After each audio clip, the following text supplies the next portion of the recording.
Imagine you're walking through a crowded airport. Okay, a stranger approaches you and hands you a flower. You try to refuse, but they insist. It is a gift for you. Suddenly, you feel it. It's that awkward, heavy tension in your chest. You don't even want the flower, but now you feel like a jerk if you just walk away. Then, they ask for a small donation. You reach into your wallet and give them $5 for a flower that's worth 10 cents. You didn't give that money because you're generous. You gave it because you were psychologically hijacked. Your brain cannot stand the feeling of owing someone. This is the rule of reciprocity, the invisible glue that holds civilization together, and the most dangerous weapon in a negotiator's toolkit. Let's look at the classic 1971 experiment by Dennis Regan.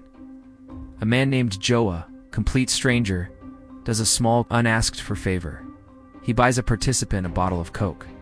Later, Joe asks them to buy some raffle tickets. The result?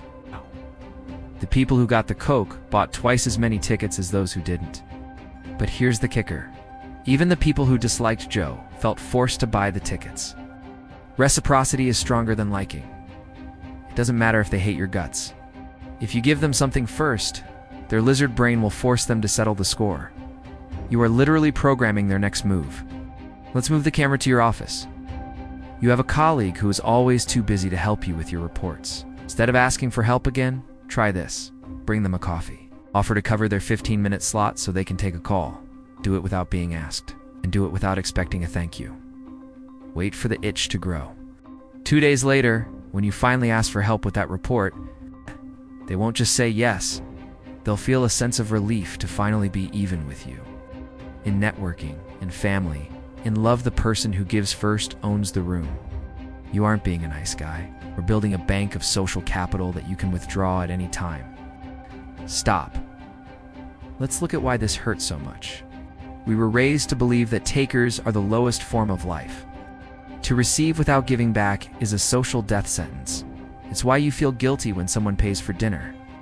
It's why you feel less than when you can't return a favor. This isn't just a trick. It's the reason humans survived. We survived because we learned to share food today, knowing we'd be fed tomorrow. But in the wrong hands, this beauty becomes a cage. You're being given things every day, free samples, free trials, free advice, just to keep you in a state of perpetual debt.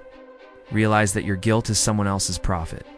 How do you use this without being a snake? You practice strategic generosity. Don't wait for people to ask for help.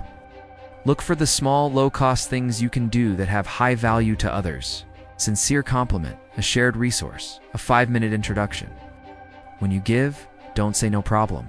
That kills the debt. Say, I know you do the same for me. This simple sentence keeps the door open. It acknowledges the bond. It turns a transaction into a partnership. You aren't manipulating. You are investing in the most valuable currency on earth: human loyalty. The world is full of people waiting to be helped so they can finally feel useful. Be the person who makes the first move. Shareable quote: the future is built on the favors of the past. Give first, and the world will have no choice but to follow. If you're ready to stop asking and start leading, comment the first move below. Subscribe to master the laws of human nature. Wrap it up. We're done here.